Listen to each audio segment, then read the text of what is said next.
मध्य प्रदेश का ढिंडोरी जिला, जहां एक व्यक्ति बेरोजगार था और पत्नी एसडीएम। पति अपनी पत्नी को लेकर 27 जनवरी की रात अस्पताल पहुंचा। डॉक्टर्स ने जांच की और महिला को मृत घोषित कर दिया। साथ ही यह भी बताया कि इस औरत की मौत करीब 6 घंटे पहले हो चुकी थी। फिर मामला पहुंचा पुलिस के पास और पड़ताल हुई तो पता चला कि पति ने ही पत्नी की हत्या की है। मेवाड़ डायरी पर मैं वसीम अकरम आपको पूरी कहानी बताऊंगा, मगर उससे पहले आपसे रिक्वेस्ट है कि हमारे चैनल को सब्सक्राइब कर ले और हो सके तो इस वीडियो को शेयर कर दें। दरअसल मध्य प्रदेश का ढिंडोरी जिला जहां पड़ता है शाहपुर कस्बा और यहीं की एसडीएम थे निशा नापित। लेकिन 27 फरवरी को उनकी अचानक मौत हो गई। आपको बता दें कि साल 2020 में 51 साल की उम्र में निशा ने ग्वालियर के रहने वाले मनीष से शादी की थी। मनीष की उम्र 45 साल थी और दोनों की मुलाकात एक मैट्रिमोनियल साइट के जरिए हुई थी। मनीष प्रॉपर्टी डीलिंग का काम करते थे और उनकी फाइनेंशियल हालत बहुत अच्छी नहीं थी। ज़्यादातर वह अपने खर्च के लिए निशा पर ही डिपेंड रहते थे। मीडिया में छपी रिपोर्ट्स के मुताबिक इस शादी की खबर किसी को भी नहीं दी गई थी। निशा के माता पिता का निधन बहुत पहले हो चुका था। अपनी बड़ी बहन नीलिमा को फ़ोन पर निशा ने इस शादी के बारे में ज़रूर बताया था। हालांकि मनीष को निशा ने पहले नीलिमा के बारे में बता दिया था और नीलिमा मनीष से मिलना भी चाहती थी, मगर मनीष ने उनसे मिलने से इनकार कर दिया था। निशा ने बहन को बिना बुलाए ही शादी कर ली और शादी के कुछ दिन बाद ही मनीष का मिजाज बदलने लगा। उसने निशा से पैसे मांगने शुरू कर दिए। निशा की बहन नीलिमा ने बताया कि उसने मनीष के लिए कुछ दिन पहले ही बैंक से 5 लाख रुपए का लोन भी दिलाया था। मनीष इसके बावजूद भी निशा को शारीरिक व मानसिक रूप से परेशान करता रहा। मनीष की डिमांड दिन प्रतिदिन बढ़ती जा रही थी। मनीष चाहता था कि निशा उसको अपनी सर्विस बुक और बैंक अकाउंट में नॉमिनी बना दे। इन झगड़ों के बीच निशा मनीष पर भरोसा नहीं कर पा रही थी। निशा ने अपनी बहन नीलिमा और उनके बड़े बेटे को नॉमिनी बना दिया। मनीष इसके बाद से ही निशा से नाराज चल रहा था। दोनों अलग अलग रह रहे थे, लेकिन 10-15 दिनों में मनीष अपनी पत्नी निशा से मिलने आ रहा था। 27 जनवरी की सुबह जब मनीष अपनी पत्नी एसडीएम निशा के सरकारी बंगले पर पहुंचा तो उस वक्त वो एक खौफनाक प्लान बना चुका था।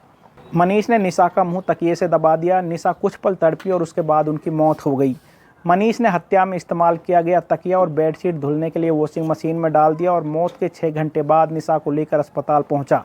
उसके बाद डॉक्टर्स ने निशा की जांच पड़ताल करके उसे मृत घोषित कर दिया और बॉडी को पोस्टमार्टम के लिए भेज दिया। मीडिया रिपोर्ट की माने तो चूंकि मामला इलाके की एसडीएम की मौत से जुड़ा था तो डॉक्टर्स ने इसकी सूचना पुलिस को भी दे दी। मौके पर आई पुलिस को मनीष ने बताया कि निशा की एक ही किडनी काम करती थी। उसे सर्दी के दिनों में बहुत खांसी आती थी। 27 जनवरी शनिवार को उसका व्रत था। मेरे मना करने के बावजूद उसने अमरूद खाया और उसके बाद उनको उल्टी होने लगी। उनकी नाक से ब्लड आने लगा। हमारी थोड़ी बहस भी हुई। उसके बाद वो गुस्से में सो गई। संडे को कोई काम नहीं था, इसलिए मैंने उसको जल्दी नहीं जगाया। मैं टहलकर जब वापस आया तो मैं उसे जगाने पहुंचा, लेकिन वो नहीं उठी। करीब 3 बजे मैं उसे हॉस्पिटल लेकर पहुंचा, जहां डॉक्टरों ने उसे मृत घोषित कर दिया था। मनीष की इस कहानी का झूठ तब पकड़ा गया जब पुलिस जांच के लिए इलाके के एसपी खुद अपनी टीम के साथ निशा के सरकारी बंगले पर पहुंचे और वहां एक एक चीज़ की बारीकी से जांच की। जांच के दौरान एसपी साहब का ध्यान वॉशिंग मशीन पर धुले बेडशीट और उस तकिए पर गया जिससे निशा की हत्या की गई थी। इस पूरे मामले में पुलिस का क्या कहना है, आप वो भी सुन लीजिए। जो अपनी एसडीएम साहिबा थी, उनकी शादी 2020 में हुई थी। जो मनीष शर्मा जो ग्वालियर के निवासी हैं, इनसे 2020 में मंडला में गायत्री मंदिर से उन्होंने शादी की थी।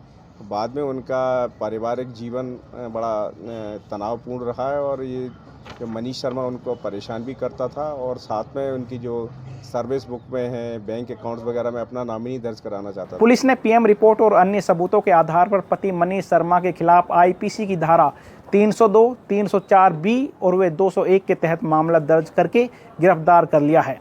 निशा की बहन नीलिमा जो गवर्नमेंट लेक्चरर हैं, मनीष और निशा के रिश्ते के बारे में उन्होंने क्या बताया, उनको भी आप सुन लीजिए। मनीष शर्मा एक बेरोजगार व्यक्ति है, ग्वालियर का रहने वाला है और शादी.com मैट्रिमोनी के जरिए दोनों की बातचीत हुई और फिर मुलाकात हुई और इस तरह से उनकी शादी हुई। लेकिन शादी में निशा नापित ने हमें नहीं बुलाया। 2003 में निशा छिंदवाड़ा के तहसीलदार के तौर पर प्रशासनिक सेवाओं में शामिल हुई थी। 2010 में सतना में तहसीलदार बनी। 2020 में डिप्टी कलेक्टर और 2023 में शाहपुरा की एसडीएम बनी। दोस्तों, मेवाड़ डायरी पर यह रिपोर्ट आपको कैसी लगी, कृपया हमें कमेंट करके बताएं और देखते रहें मेवाड़ डायरी। आपका बहुत बहुत शुक्रिया, बहुत बहुत धन्यवाद।